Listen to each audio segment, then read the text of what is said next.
What is Wharton looking for? What about its new deferred admissions programs? Most importantly, what do you need to do to get in? Why do you have to go through all those different steps in the application process? If those questions are residing in your head, listen in. Wharton's Director of Admissions, Blair Mannix, is our guest today.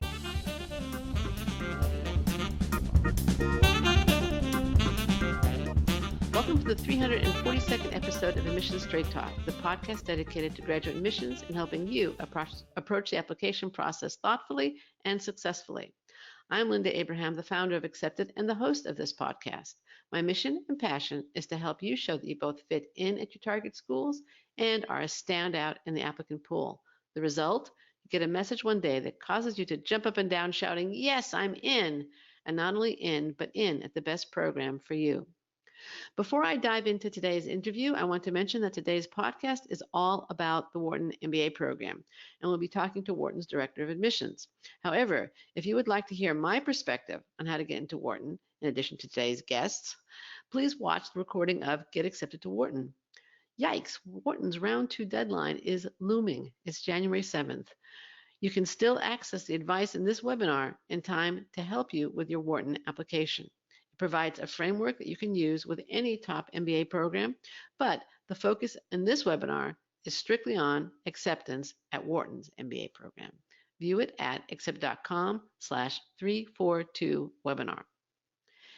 It gives me great pleasure to have on Admissions Straight Talk for the first time, Blair Mannix, Director of Admissions for the Wharton MBA program. Blair first came to Penn as a graduate student, where she earned her master's in higher education management in 2010. She joined Penn's undergrad admissions staff in 2008, and she's been at Wharton since 2012 and became Director of Admissions just about 1 year ago. So Blair, welcome to Admissions Straight Talk. Yeah, absolutely. Thank you so much for having me. My pleasure. Now, let's start with something really basic. Can you give me a brief overview of the Wharton MBA program with a focus on its more distinctive elements? Right. So, when I was thinking about the most distinctive elements of Wharton, I think the first thing that popped to my mind is Philadelphia. You can kind of see Philadelphia in the backdrop here. Sometimes I feel like I work for the Board of Tourism of Philadelphia. So I would say absolutely Philly is the first, and I would argue the most important differentiator of the Wharton MBA program. The ecosystem, the culture, the atmosphere of Philly. It's very difficult to have a Wharton experience without having a Philadelphia experience, and very difficult to have a Philadelphia experience not have a Philadelphia experience when you're at Wharton. So I think that's sometimes something that students don't realize, and it's absolutely a surprise. The second thing I would say, kind of element of the Wharton MBA program that I want to call attention to is the way we teach. Fundamentally at its core, Wharton MBA program is a school, and we feel really proudly in the way that we approach the teaching of business, and the idea that we understand there's too much academic research out there that just talks about how students fundamentally learn differently than one another. And so we like to provide content in a variety of different ways. And so you'll come in and take case classes, of course, but also lecture and simulation. We're very big on rolling our sleeves up in terms of teaching here at Wharton. Okay, great. One of the things that struck me, I was at the AGAC conference. Well, as I mentioned to you before, I saw you at the AGAC conference in San Francisco, but I also was at the AGAC conference that was in Philadelphia several years ago. And one thing that has consistently struck me about Wharton is just the breadth of opportunity that Wharton provides, right, and the commitment of the Wharton staff to kind of helping students take advantage of that breadth and navigate it, because there's just so much right. opportunity. But anyway, that's me editorializing. Let's get back to you. You know much more. I'm just consistently surprised, and not surprised, just impressed by my colleagues' commitment to students. I would say, honestly, more than 90% of meetings I'm in, kind of at the divisional level, Linda, are about how we can support students, about how we structure curriculum to support students, how we work with career management to support students, how we do student life to support students. And, we say jokingly and then sometimes kind of serious that, you are not going to feel more supported in any other modicum of your life than you will feel here in your 2 years in the Wharton MBA. And that's our commitment to our students. And I think it's nice that you feel that, because I think that reverberates across the community. It really came through, in both those conferences. So Wharton is, of course, also very committed to innovation. So the next question I would have is, what's new at Wharton? The way I would answer it is like, how much time you got? There's a lot to do at Wharton. Like the first two top line things I want to just throw out there, and there was a couple releases about these two buildings. We're making massive updates to the physical plant on campus, and I think that's huge. We're opening the Wharton Academic Research Building in the fall. It's actually right next to the admissions office, so anybody that comes into the admissions office, they can see it. Home of academic research, Wharton and Penn, and in Philadelphia, we really want to be the home of really core business research, and we call it the WARB because everything at Wharton is an acronym. So the Wharton Academic Research Building is new. Also in the spring of 2021, I believe, we are opening Tangen Hall, which is going to be the Center for Entrepreneurship at Wharton, and its entire building an ecosystem that will house kind of all of the resources in that space. And the goal of that, and I've heard Dean Jeff Garrett say it really well, we want to kind of catch up in the ecosystem of entrepreneurship, but then spring past everybody else. And that building will be the hub for undergraduate and graduate level connection resources, innovation, AI, and all that stuff. So that is very exciting as well. There's a lot of new stuff going on at Wharton, specifically in kind of the future of finance space, innovation in finance. We just opened two new centers, the Harris Center for Alternative Investments and the Stevens Center for Innovation in Finance, one focusing on financial technology and kind of innovation in that space, and then alternative investments, in that realm as well. So that is very exciting. And I think the dean has really poised us to be moving forward into the right direction in finance over the next 10, 15 years, which is really exciting. Wow. Yeah. Okay. Now, one of the things that's new are the deferred admissions programs. Now, there's been tremendous growth in general in the MBA world with this whole deferred admissions concept, but you have two programs, right? You have the Moelis program, and you have the the Moelis Advanced Access Program, and then just the Advanced Access Program. So can you tell us a little bit about those programs? What's the difference, et cetera? Exceedingly reasonable question, and one that I'm very eager to dive into. Yes. So, okay. I really do think, in my heart that this deferred entry programs, like this wave, is really where MBA programs needed to go. I feel really strongly in the idea that students don't feel like they could and can take risks between their undergraduate graduation and if they're eventually thinking about a business school application. I meet so many students, and I've met so many students over the last 8 years that say, I really would have loved to start my own company or XYZ, but I was nervous because I knew I always wanted to go for a top MBA and I didn't want to take the risk.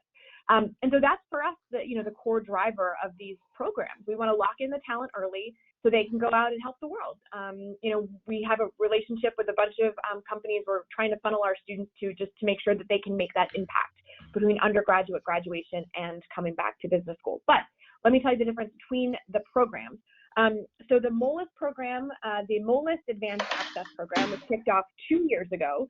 So we've had 2 admitted cohorts for Moelis, and they are just Penn undergraduates. Now, an important distinction, it's not just Wharton undergraduates, it's actually undergraduates from all 4 undergraduate schools at the University of Pennsylvania, but specifically we kept the program closer to home for 2 years. And then in the fall, I guess only about 8 weeks ago, we launched Advanced Access globally. And so now students from any undergraduate program in the world can apply through the Advanced Access program, gain entry to the Wharton MBA, go work for 2, 3, or 4 years, and then come back to the program. And so those are the differences between the programs. Okay, great. For both programs, what role does what the students want to do during that 2, 3, 4 year period play? I mean, do you want to see students experimenting? What if they want to go work in investment banking or management? They have the more common, typical kinds of traditional. Thank you. Yeah, I would think, I think, we see actually a wide variety in that cohort. So we haven't admitted anybody nor seen any applications for the Advanced Access Program globally. So the only evaluation and selection we've done is for the Moelis Advanced Access Program. And I can say with that small cohort, we've seen students do both. We've seen students go into traditional banking and consulting, and we've seen students take more risks in terms of nonprofit and social impact and entrepreneurship. And so I would say, it depends on the cohort, but I would say going forward, we're literally, it doesn't probably matter for us. We're looking for talent in any way that it comes, but it's more about what we want students to feel free to do post-graduation, not necessarily their first job. Because as we all know, 2021 is a really difficult time. Our students are really talented. They find themselves sometimes in some of the top companies in the world. And then, what if they don't like that work stream, that role, that function, that industry? We want to give them the experience in order to pivot away from that if they did not make the best choice coming out of undergrad. How many people do you plan to admit to those programs? Or do you know? Honestly, Linda, it depends. Yeah, no, it depends on talent. I mean, I don't think it would be ideologically correct of me to put a number on it before I see the pool. And that's not, jumping the question. That's genuinely true. So we'll see what comes through, and then we'll see what we'll do. Okay. All right. Let's go into a little bit of the application itself. I think a lot of times applicants feel that they're asked to submit these elements because they're asked to submit these elements. There's almost a certain random quality to it. In the end, I know when I talk to admissions directors, there's nothing random about it at all. It's all very purposeful. So what is the why behind the different elements? Let's start with the resume and work history. Yeah, so that's interesting because I was talking to a group of students a couple years ago, and it was, it's kind of like dating myself in the office, but it was about 2 or 3 years ago. And I said, and this kind of gets to the top line of your question, I said, the most important components for the admissions committee at the Wharton MBA program are your transcript, your body of academic preparedness, and your resume, your career progression, what you've been doing with yourself post-graduation. And I said it just a very normal comment, I thought. And you would have thought that I had insulted their family. And so for me, I say that brief anecdote because the transcript and the resume, of course, are not random pieces of information I'm collecting. I think everybody can understand why I'm doing that. But this is why I say that. Essays and letters of recommendation, they're more a moment in time, a snapshot in your life.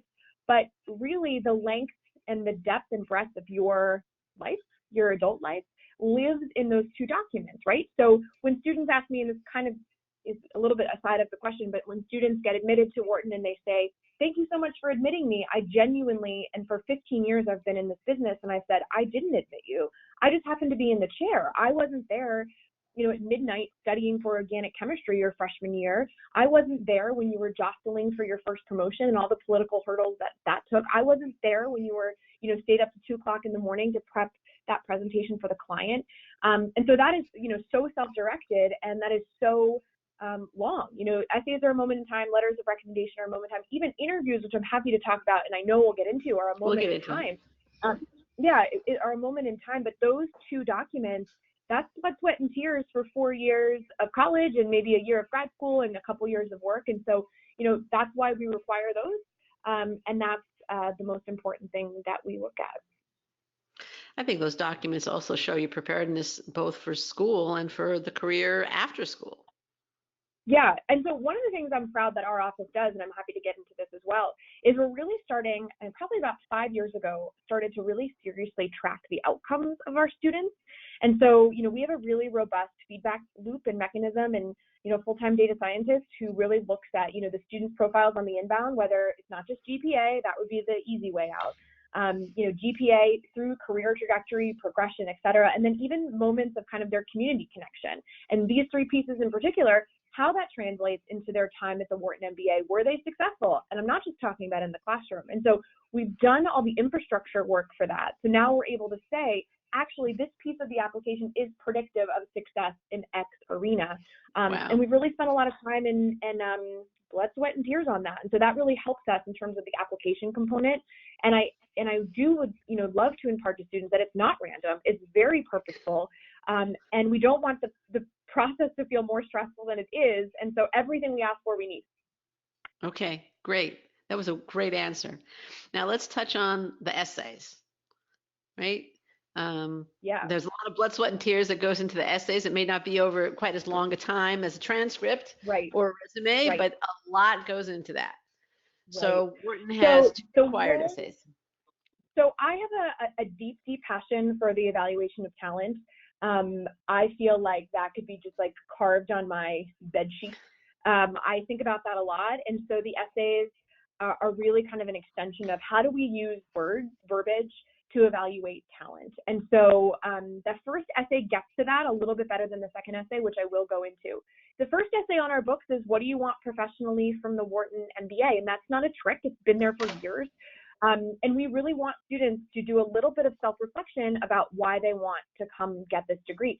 And for us, and I say this all the time to students, in a certain level of the world, like your pathway is going to take you into an undergraduate institution.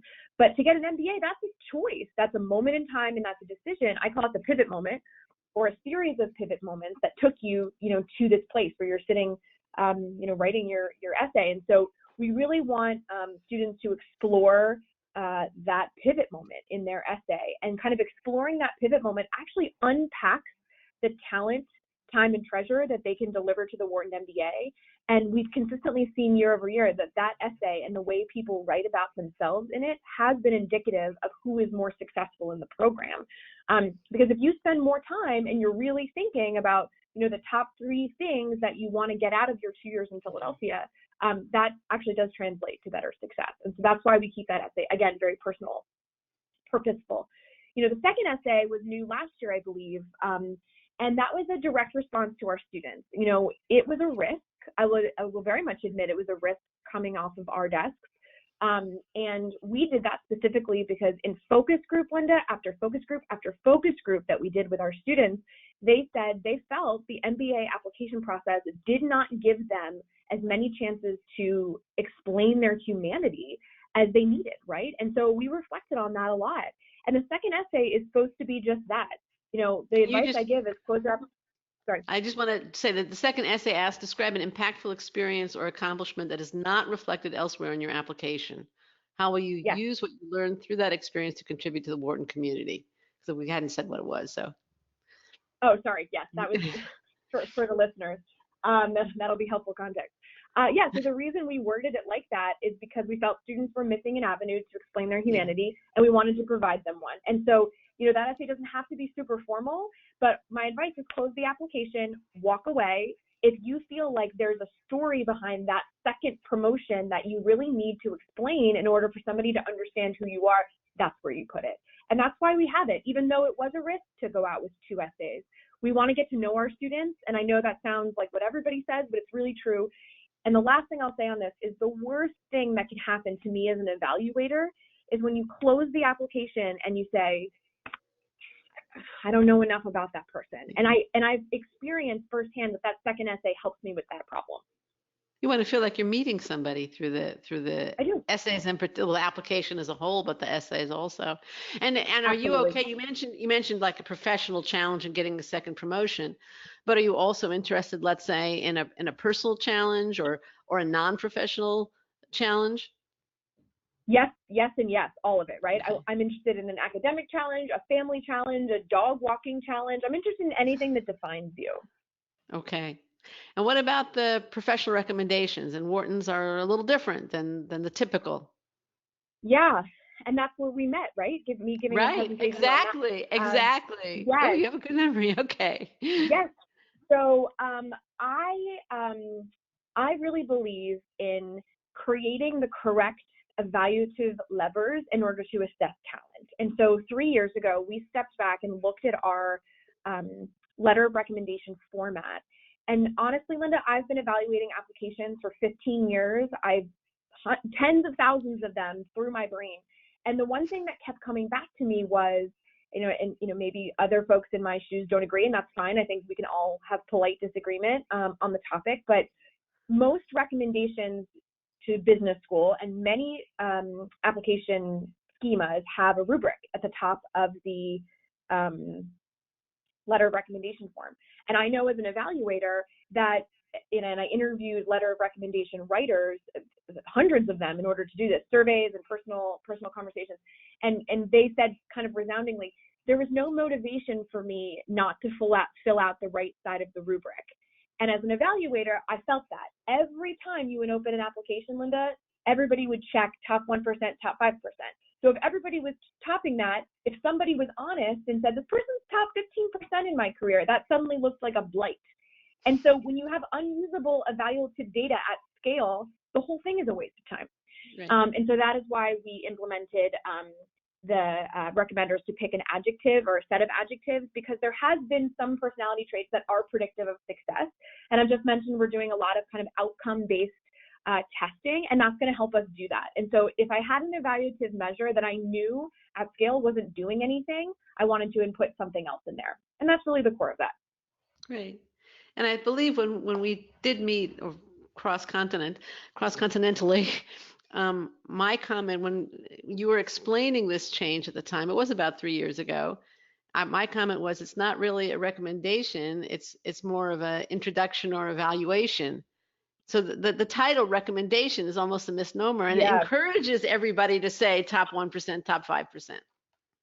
Well, I think the word recommendation in and of itself tells you the problem with it. You're never getting negative praise, right? And so like, just imagine, that side of the bell curve over and over and over again, you realize how useless pieces of that evaluative puzzle are. And so, I think also the fact that I answered the question like that is another kind of nod to how we think of things in our office and kind of the bedrock of our culture. And the bedrock of our culture exists in a sentence called read to admit, which means, and I've said this many times publicly, every time we're looking at an application, Linda, we're looking for reasons to admit the student and not for reasons to deny the student. And people outside of my chair probably wouldn't understand the distinction, but once you decide that that's the bedrock of how you make decisions, the whole world opens up because you're really just looking for positive pieces. So I remember that comment, and I remember really thinking about, what if I rename these profiles, like your, candidate profile or something. And, sometimes the business handcuffs you in certain ways. So that's not the hill I decided to die on that particular year. But I think that's totally right for discussion, because when you look at everything through a positive lens, the whole world shifts. Okay, well, that's a great answer also. Now let's get to the interview, right? And I want to get back to the whole read to admit comment, but a little bit later. Wharton has its TBD, team-based discussion, and the individual interview. How do they fit into the mix? I love your question was more like, you have this, discuss. That was kind of like hidden in your question, just discuss. Well, they're actually going on right now. I know. I'm a couple blocks away from our office right now, but they're going on right now. It's the second day of round one team-based discussions. So we launched the team-based discussion in 2012. And I actually was part of the first round of it. I conducted kind of the first formal round. We did kind of a pilot the year before.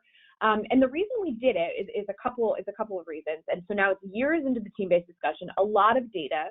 We're Wharton, so of course we're looking at kind of like the outcome success metrics, how students who do well in the team-based discussion do well in the program, et cetera. And so the reason we do it is kind of twofold. One, there's a lot of evidence and a lot of academics, if you just do a quick Google on it, that behavioral interviews are actually not predictive of success at all. They can be massively biased. Extroverts rather than introverts tend to shine. And at scale, when we're trying to evaluate and select for talent among thousands of interviewees, we just determined in our own personal case study that the behavioral interview method wasn't going to work for us. And so that's why we made that decision. Second reason is Wharton is, in essence, a team-based learning environment. There was a survey done 2 years ago on campus that our students are in about 17 different teams throughout their 2 years in the program. And so we thought we have a team-based ecosystem, why don't we do a team-based inbound? And so those are the kind of the two main cores as to why we run a team-based discussion. And it's been resoundingly successful. This was also a risk in 2012 to push this out into the world. And I think kind of the stress level, I hope, has dissipated around it. I just greeted the 52 students that were on campus today, and I said, our main goal for all of you is to make sure that you feel like you're having the best day of your lives. I really don't feel that there should be undue stress put on business dual candidates through the interview process. And so that's kind of our whole lens into this. The last thing that I will say about the team-based discussion is that it's not a binary decision post team-based discussion. What I mean by that is it's not like they hit the interview hurdle and then they either do really well and gain admission or do poorly and unfortunately are denied. We feel like it is testing and evaluating a piece and component of who you will be in business school that is different than your application, but it's not the more important thing or less important thing, right? So sometimes we have students, Right. We have students who have really, really strong applications, do marginally in the team-based discussion, and are very easy admitted students. Alternatively, we have students that have marginal applications but rocket in the team-based discussion and super easy admits, right? Because it's evaluating something different. And that's kind of how we run the admissions committee post team-based discussion. And that also, by the way, fits in, and I do want to ask one last question about the individual component, but what you're saying is, which I knew you would say, is that each element serves a different function and reveals something a little different about the applicant. Okay, so the team-based discussion serves them in a group setting. The essays have a different function. The resume and the transcript show performance over time and likelihood of success in the future. The professional evaluations or profiles, whatever we want to call them, give a third-party perspective on one's character and abilities. Right. So that's kind of what I was hoping was going to come out of this question, and it is. I just want to go back one little element, and that is the individual interview component of the interview at Wharton. Yep. Can you comment on that? Yeah, absolutely. So, for us, I would say like the team-based discussion exercise in and of itself is the most important component of what you're coming there to do. But the team-based discussion absolutely factors in. And in that way, we do find out more about your candidacy. We find out your experience through the exercise, why you acted like you did, if this is how you typically act. I mean, here's an anecdote. I interviewed a student, it must have been years ago, 5 or 6 years ago.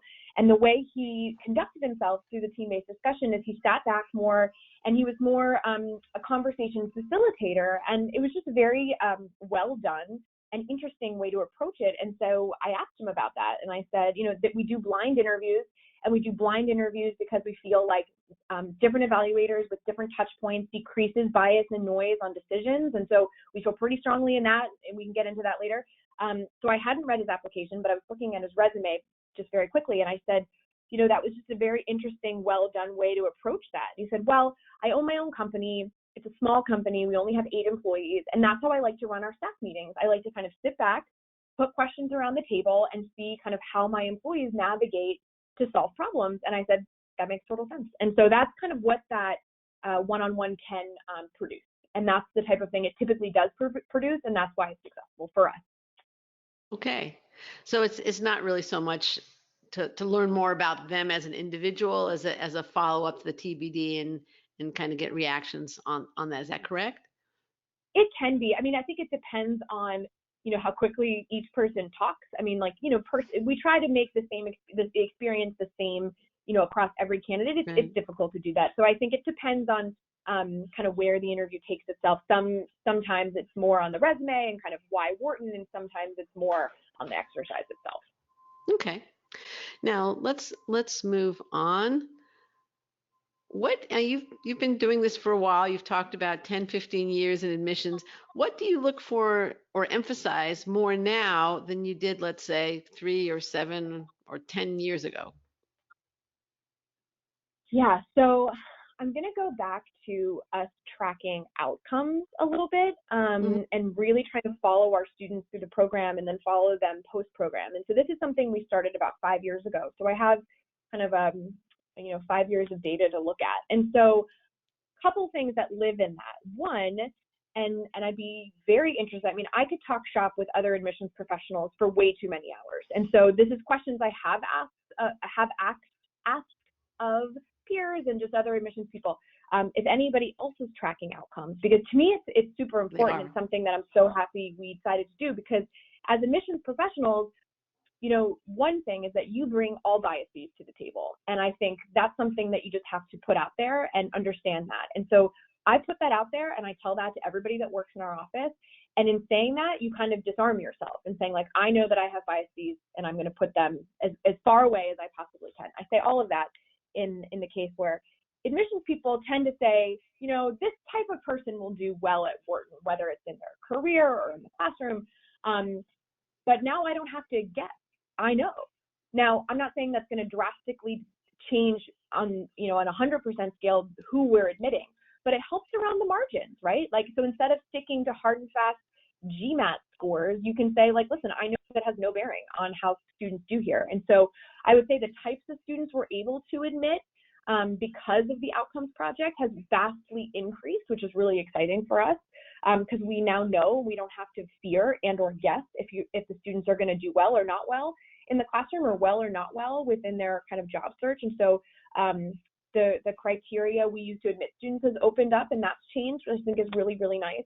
And also the market's changed. I mean, so I've been sitting in the Wharton admissions committee for 8 years, and the employers who come to campus are vastly different. You know, the number one employer was Amazon last year. And so kind of like populating that ecosystem is a change. It changed from 2012 when I got there. And so, you know, that's something we pay attention to. So yeah, your question was how we've like started looking at different things. What have you how started we've to changed? emphasize more? What are you seeking more in applicants? Yeah. So, and someone asked me like a similar question, but like maybe just right of it the other day, and they said, you know, what's the Wharton admissions office looking for? And I said, you know, I know that one of my peers who I really respect and like answers leadership. And I was like, I actually think that's a good answer. I was like, I think that's a great answer for that context. I was like, however, like that's not my answer. One, because I'm not going to steal that person's answer, but that's genuinely not true for my institution. And you know, my answer is, you know, Wharton students, and I was just meeting with an employer this morning, a CEO of a big company, and she said, you know, we love the Wharton MBAs in our shop because they're innovative and they roll up the sleeves and they're gutsy. And so I feel like the hallmark of a Wharton student is someone who's a dual threat, someone that wants to manage and lead an organization, but also wants to roll up their sleeves, get their hands dirty, understand the guts of a marketing, you know, program or model. And so those are the types of students we're looking to admit through the process because we feel like that's more tactile and more kind of easy to suss out in an evaluative sense when they're 26 to 35 years old, 25 to 35 plus. Got it. And this, I think, all kind of ties into the next question. You're looking for, I guess, end results. You have results-based data so that you can broaden the applicant pool. You read to admit. At the same time, if I look at the class profile for the class of 2021, the overall GMAT range was 540 to 790. The mean GMAT was 732. The average GPA for students on the 4.0 system was 3.6. I know you know this data, but the listeners don't. And especially especially in the GMAT, that's a pretty wide range. So what do you look for besides admission stats? And how does one, what would compensate for below average stats? Because obviously people looking at that stats, and let's say they have a 690 or a 700 or a 650, they're going to be thinking, gee, do I even have a chance? Does it pay for me to apply? I get asked this question all the time. Right. And actually, so one of the other questions you had given me, and maybe we'll get to it, is like one of the things, what do you hope to accomplish?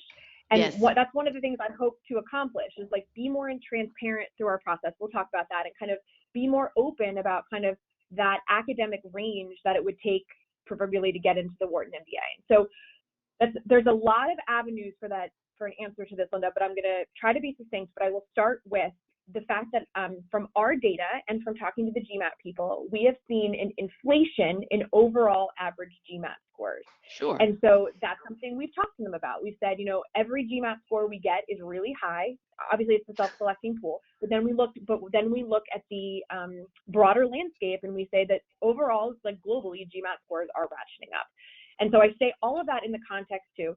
It's not that we're cherry picking higher GMAT scores than we were 8 to 10 years ago. I would say the average is increasing from our experience in our own pool, but then also what we've done to talk to the GMAT Corporation. So I will say that.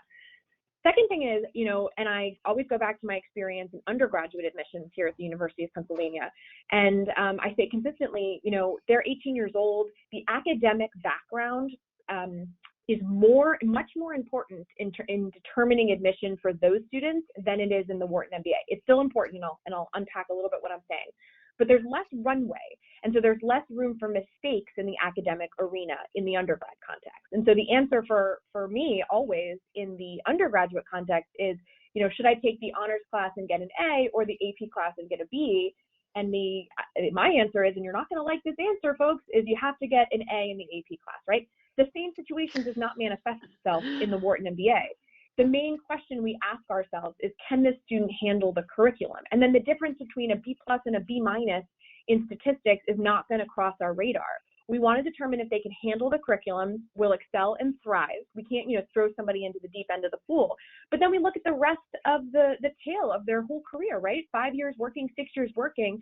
Sometimes that means more to us than the B- in statistics. And so that's how a person with the B- in statistics, a couple Cs, folks that do get admitted to the program excel in the admissions process because they've done so much post that experience to really shine. And it would be foolish of us to not admit students that have a C in statistics yet have been really excelling in their careers. It would be unwise. And so we don't do that. And so that's how it feels different, and that's kind of what we're focusing on. All right. And what about the low GMAT? I mean, one or two low grades, especially early in the college career, I think my impression is that it's easier to forgive, if you will, or look beyond. Yeah. But the low GMAT, which is current and is supposed to be predictive of success in business school, yet you read to so a couple admit. Of things. So. Yeah, you do read to admit. So that's how I answer that question always. So if you ever talk to a student that I've talked to, genuinely, that's how I answer the question. They'll say, I have a low GMAT. First of all, what is low? Which is a totally different answer. But what is low? Okay, fine. But the second is, well, how did you do in undergrad or graduate school? And if they say I did well, I'm like, okay, well, then that's what you needed to determine that you could handle the curriculum, right?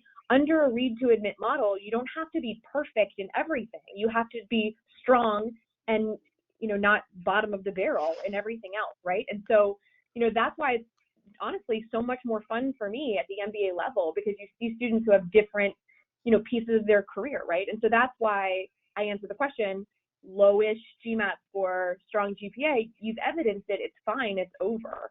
And under a read to admit model, that's enough. Got it. Now, in a recent interview that I saw online, you said, and you talked about earlier in this interview, you talked about the read to admit, and you said in this interview online, which you're probably very familiar with, what we're fundamentally is a school, and we're trying to enroll people that we think will grow the most from this program, not the people that were perfect coming in. Now, you get lots of applications from people who can grow in the Wharton program and who are admissible. Probably more people fit into these categories than don't in terms of your applicant pool. How do you read it down? Yeah, so I feel like that question's hard to answer in this setting because one, it opens up our whole process, which I want to be able to open up some of it, but I can't open up all of it. And then it gets to, students come to me. I always like to answer questions like I answer them. What's that? They want a formula. They want a formula. Well, no, I always like to answer questions the way I would answer them to a student in the back of the Pen Club when we do an information session, right? Okay. For us, it's kind of like that Venn diagram, right? You just said who are admissible, who can grow through the program, right? But the Venn diagram there is but what will they give to the program? And how much can we really help them through the program is the middle of that Venn diagram, which is what I tend to focus on, right? So there's a lot of students that need to grow, but can I really help you? I want to see you graduate and be great for the school, right? So you can probably grow, but can I help you as much as other students, right? And so that's a way we start to whittle it down. And also, what can you give back to us? And that's, I think a really important kind of feedback loop. Okay. All right. Great. Thank you. Now, I did want to ask you, what do you want to accomplish as Director of Admissions at Wharton? Yeah, well, I mean, the thing is it's been such a wild ride, complete honor, complete privilege, but two things that jump out to me that I would love to accomplish while I'm in this chair. One is to be more transparent about our process, turn the lights on a little bit. One of the reasons I'm doing this podcast, Linda, and I've done others, and we're producing blogs and we're producing articles and we're producing webinars is, I did a 1-hour webinar, which maybe you've seen, soup to nuts about, how you click drop down number 1 all the way through tips on essays with a slide. I don't want this process to feel at the height of stress. And so that's something that I'm really kind of working on within our shop, is to turn the lights on and be more transparent. as a process. And so that's something that I'll continue to do. And kind of in that vein, but like slightly to the right of it, is I really want to start to democratize the information about admissions that flows to applicants. Right now, I find that certain students, coming from higher socioeconomic statuses have more access to resources that will help them. And I would love to democratize that information. And that goes hand in hand with being more transparent about the process. And so that's kind of something I have our whole shop working on in terms of an external POV. And then kind of internally for me, refining and continuing to refine the mechanisms on how we evaluate and select for talent. I take that really seriously, and I feel, we don't exist just to admit students and deny students. We exist to kind of really try to unpack at scale with thousands of students a year, the talent that can grow here. And that takes a lot of TLC and a lot of kid glove care. And that's what I try to do on the inbound or on the internal side. Great. What aspect of the admissions process do you believe that applicants underestimate the most?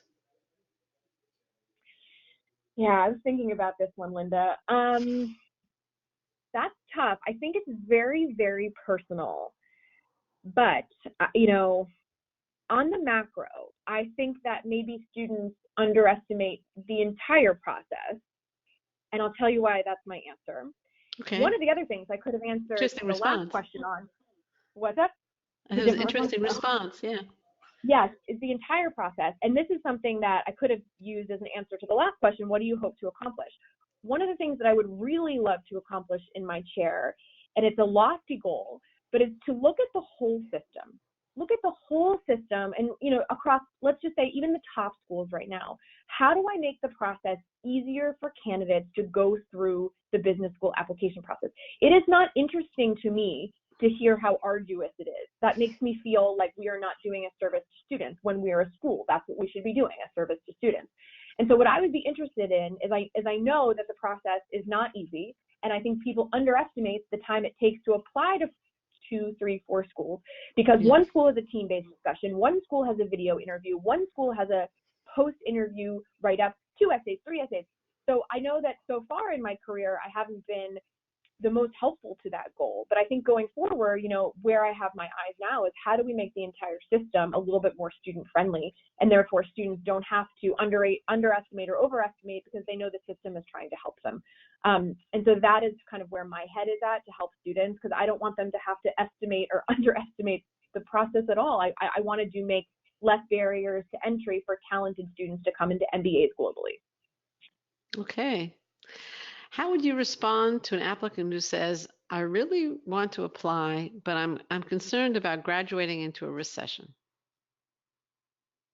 That is such a good question. So I'm going to paraphrase a managing director at a big bank that I was talking to last Monday when I was thinking about this question. And I met him. I was there recruiting the candidates in New York on Monday afternoon. And he sidelined me in the hallway, before the conference room, and he said, I'm a business school grad, and I feel so strongly about this. And, students will talk about opportunity costs. And whenever anybody comes into my office and starts talking about opportunity costs, I say, shut up, don't talk to me about opportunity costs. This is an investment in self. This is the best investment you'll make. I'd go back and pay the tuition 3 times over with everything that I learned. And I thought that was just such an interesting point of view. And he went on to say, for students that are applying to top MBA programs, I thought it was very astutely said. He said, you are cursed with a strong work ethic. You are likely not going to stop working, and your work career will take you for the next 40 years. So when you think about what you want to do over the next 40 years and who you want to be within the career landscape in 40 years, the best investment in self is an MBA. And that's what he said over and over again. And so whether it's into a recession or not into a recession, I feel like that piece of advice resounds. So recessions don't last for 40 years. And so I think, when you think about kind of a 40-year career ROI, kind of that's what I come back to in terms of the MBA degree, which is unique in that way. And so the MBA is special. Okay, great answer. What would you have liked me to ask you? That's another good question. I like to talk about. Yeah, no, it's a freebie. I like to talk about kind of our passion for, fair and accurate evaluation and selection of candidates. I love to talk about all of the work we do in reducing bias and reducing noise in admissions decisions. That stuff I could talk about for hours, and frankly, I do both socially and professionally. So that's very exciting to me. So that stuff I'd love to talk about. But I also would love to talk about kind of the misconceptions about Wharton. I think that's something that I hear all the time. Yeah. What are some of the misconceptions about Wharton? Yes.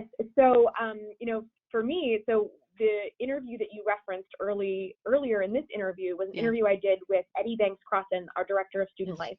And I can't remember if this came up in that conversation, but he and I talk all the time that students come to Wharton, whether it's for welcome weekend or a visit day or the first day of school, and they say consistently, Linda, I had no idea that this place felt like this. I didn't know that this was the Wharton culture. I'm really surprised by the passion and the energy and the humility, and I'm really surprised by Philadelphia. And Eddie keeps saying, our director of student life, he goes, I love when students say that to me because we get to change their minds. And I say, I hate when students say that to me because it makes me feel like I didn't do my job on the inbound. So for me, I think the misconception is like what Wharton actually is, what our bedrock culture is, what we feel like, who we are. I think people think we're super competitive. We're super collaborative. I think people think Wharton students are, cutthroat, and they're not. I think people think Philadelphia is a detriment to the program, and it is absolutely a net positive to the program. And so it's the misinterpretation of 30 years of Wharton culture as, appropriating as what we are now. And I've traveled all around the world in the last almost 15 years talking about, University of Pennsylvania and the Wharton MBA. And I've said, you can't really understand it until you come to campus, which is a really lame argument when you're sitting in Bangalore.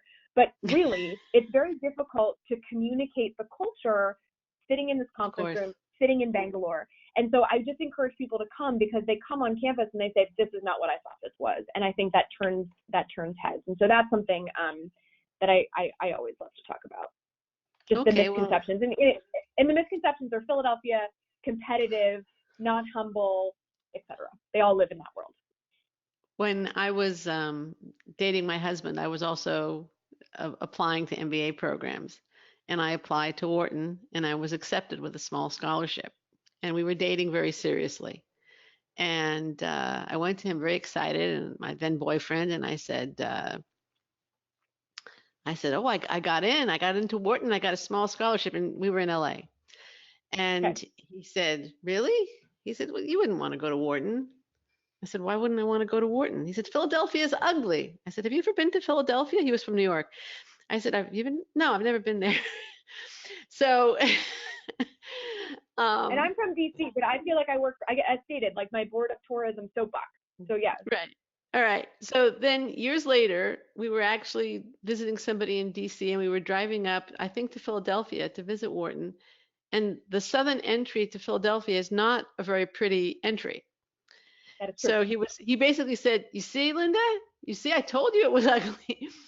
And then I went to the AGAT conference at Wharton. It's gorgeous. It's a beautiful city. Mm-hmm. And getting more and more beautiful every year. I mean, This place has vastly changed. I've lived here for almost 20 years, and it's been unbelievably changed in 20 years. So yeah, Philadelphia. I mean, people think it's the detriment. It's literally the exact opposite. And where you're located is also beautiful. But no, it was, that was my view of, that was just, anyways, he was having some commitment problems. He got over it. Clearly.